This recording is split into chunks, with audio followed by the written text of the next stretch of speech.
Hello everyone, क्या हाल चाल हैं। तो मार्केट के अंदर भी एक हवा चली हुई है कि मार्केट बहुत ही जल्दी गिरने वाला है।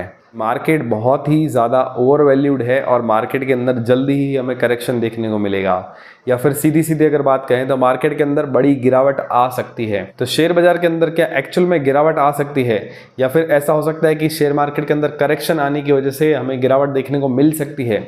ऐसा हुआ तो मार्केट के अंदर बहुत बड़ी गिरावट आ सकती है। लोगों का एक्सपेक्टेशन है, या फिर ऐसा कहें कि अभी बड़े जो लोग हैं, इन्वेस्टर्स हैं, या फिर लोग ऐसा सोच रहे हैं कि इतनी ज़्यादा गिरावट क्यों आ रही है, किस वजह से आ रही है, उसके अलग अलग रीजंस है, तर्क हैं। उस वजह से लोग इसका अंदाज़ा लगा रहे हैं कि इसके अंदर गिरावट या फिर करेक्शन हमें देखने को मिल सकता है।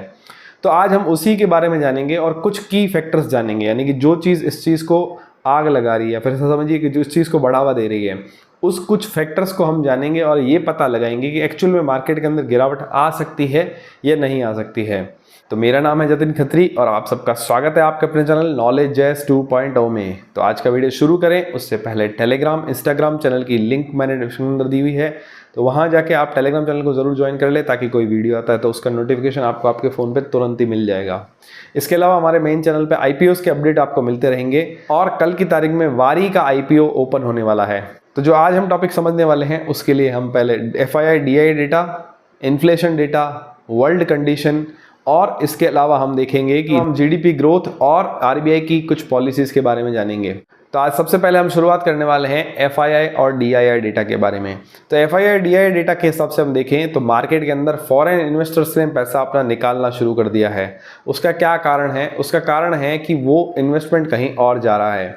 और अभी तक मार्केट में एफआईआई ने यानी फॉरेन इंस्टीट्यूशन इन्वेस्टर्स ने कितना पैसा निकाला है, तो अगर उसकी कैलकुलेशन करें तो वो 80,000 करोड़ से भी ज़्यादा का पैसा मार्केट से निकाल चुके हैं। और वहीं कंपेयर करें डोमेस्टिक इंस्टीट्यूशन को, तो उन्होंने अभी तक 74,000 करोड़ का नया इन्वेस्टमेंट किया है मार्केट में अक्टूबर मंथ के अंदर। और अक्टूबर का लास्ट वीक अभी तक बाकी है, जिसके अंदर दिवाली भी आने वाली है। तो इस एक हफ्ते के अंदर क्या और अपडेट हो सकता है, या फिर मार्केट के अंदर और कितनी ज़्यादा सेल ऑफ देखने को मिल सकती है फॉरेन इंस्टीट्यूशन की तरफ से। इतना ज़्यादा हमें सेल ऑफ अभी क्यों देखने को मिल रहा है, उसके 2-3 कारण हैं और साथ में वो एक मेजर रोल प्ले कर रहे हैं मार्केट के अंदर क्रैश आने के लिए। और ऐसी गिरावट की अगर बात करें तो वो हमें कोविड के टाइम पर भी इतनी ज़्यादा गिरावट हमें नहीं देखने को मिली थी मार्केट के अंदर। लेकिन जो अभी गिरावट फॉरेन इंस्टीट्यूशन की तरफ से दिखाई जा रही है, उस हिसाब से देखा जाए तो मार्केट के अंदर वो इंटरेस्ट थोड़ा कम ले रहे हैं, या ऐसा कहें कि वो प्रॉफिट बुकिंग कर रहे हैं। जो शेयर अच्छे वैल्यू पे थे उनको बेच बेच के अपना प्रॉफिट कमा रहे हैं वो लोग। जो पहला मार्केट का गिरने का कारण है वो तो है फॉरेन इंस्टीट्यूशन का पैसा, यानी कि बड़े अमाउंट में अगर पैसा विड्रॉ होता है तो मार्केट के गिरने के चांसेस बढ़ जाते हैं। अभी दूसरा टॉपिक है इन्फ्लेशन डेटा। इन्फ्लेशन डेटा के अंदर अब क्या हुआ है कि अभी इंडिया के अंदर सितंबर में इन्फ्लेशन डेटा रिलीज हुआ था और आरबीआई ने उसमें बताया कि अभी इन्फ्लेशन के अंदर हमें बढ़ोतरी देखने को मिली है। जो अभी 3.5 पॉइंट से हमें इन्फ्लेशन अभी मार्केट के अंदर चल रहा था, वो इस महीने यानी सितंबर एंड तक वो बढ़ के 5.4 से भी ऊपर चला गया है। तो ये इन्फ्लेशन बढ़ने का कारण क्या था? तो आरबीआई ने इसके साथ में इन्फ्लेशन बढ़ने के कारण बताया कि महंगाई क्यों बढ़ी। महंगाई अभी बढ़ी थी सब्जियों के दाम बढ़ने से, और जो किराने का सामान होता है उसके अंदर भी बढ़ोतरी देखने को मिली। तो यानी कि जो खाने पीने वाला सामान है, या फिर जो डेली बेसिस पे हमें जिस चीज की ज्यादा जरूरत होती है, उनके सामान के अंदर बढ़ोतरी देखने को मिली थी। इन डेली यूज के आइटम के अंदर अगर पैसा बढ़ता है तो जो नॉर्मल पब्लिक होती है, आम पब्लिक को काफी ज्यादा नुकसान या फिर उनको बहुत ज्यादा इफेक्ट देखने को उसके ऊपर मिलता है। और इन्फ्लेशन बढ़ने के बावजूद भी आरबीआई ने अपनी रेपो रेट कम नहीं की, उन्होंने अपनी रेपो रेट को कंटिन्यू रखा। क्योंकि अगर इस कंडीशन में अगर वो रेपो रेट कट करते हैं तो मार्केट के अंदर और ज़्यादा पैसा स्पेंड होगा, यानी लोग उसको खर्च करना चाहेंगे। जब मार्केट के अंदर पैसा खर्च होगा तो और ज़्यादा महंगाई बढ़ने के चांसेस होते हैं। लोग अगर धनाधन खरीदारी करते जा रहे हैं, डिमांड बहुत ज़्यादा बढ़ती जा रही है, तो जिनके पास स्टॉक है वो लोग भी क्या करेंगे कि वो अपना स्टॉक का प्राइस बढ़ा बढ़ा के बेचेंगे, और इस वजह से मार्केट के अंदर महंगाई बढ़ने के चांसेस बढ़ जाते हैं। एक तरह से अच्छी बात है कि रेपो रेट घटी नहीं है। इस वजह से क्या हुआ है कि इन्फ्लेशन को थोड़ा कंट्रोल किया जा सकता है। और आरबीआई ने ये भी अनाउंस किया है कि वो इन्फ्लेशन डेटा को और रीड करेंगे, थोड़ा टाइम देंगे, और उसके बाद रेपो रेट पे कोई चेंजेस करने होंगे तो उस पर चेंजेस लेके आएंगे। मार्केट को इफेक्ट करने वाला सबसे बड़ा तीसरा कारण है वो है वर्ल्ड सिचुएशन। वर्ल्ड सिचुएशन में क्या है कि रशिया यूक्रेन का युद्ध तो चल ही रहा था, जिसका इफेक्ट हमें लॉन्ग टर्म में देखने को मिल रहा है अभी तक धीरे धीरे। और उसके अलावा अभी इजराइल और ईरान का युद्ध भी चालू हो गया था। तो लोगों के अंदर अभी डर फैला हुआ है कि अगर युद्ध इसी तरह से चले रहे तो वर्ल्ड वॉर 3 भी हमें देखने को मिल सकती है, और वर्ल्ड वॉर 3 होगी तो सबका पैसा जो है वो डूबने की कगार पे आ जाएगा।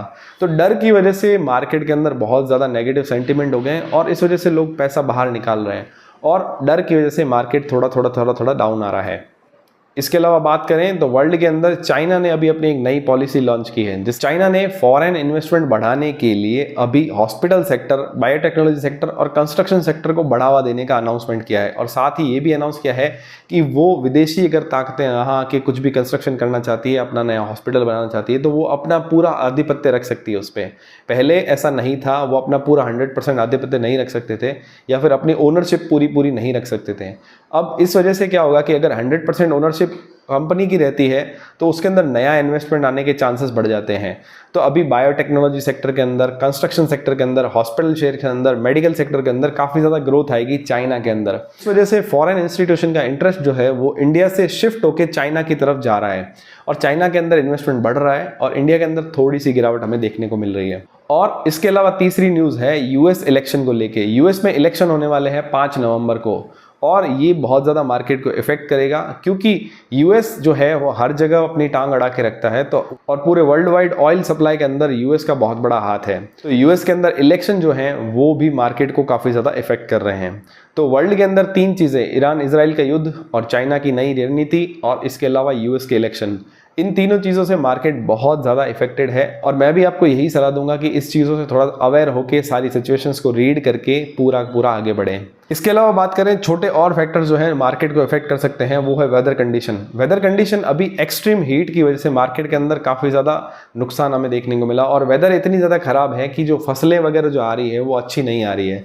तो यानी कि आने वाला जो सीज़न है या फिर क्वार्टर जो है वो उस तरह से इफेक्ट होगा, जो नए मार्केट के अंदर मटेरियल अवेलेबल होना था वो कम रेट पे अवेलेबल नहीं होकर थोड़ी ज़्यादा रेट पे अवेलेबल होगा और इस वजह से ये भी मार्केट को काफ़ी ज़्यादा इफेक्ट कर सकता है। बैड वेदर कंडीशंस ने भी मार्केट को काफ़ी ज़्यादा इफेक्ट किया है।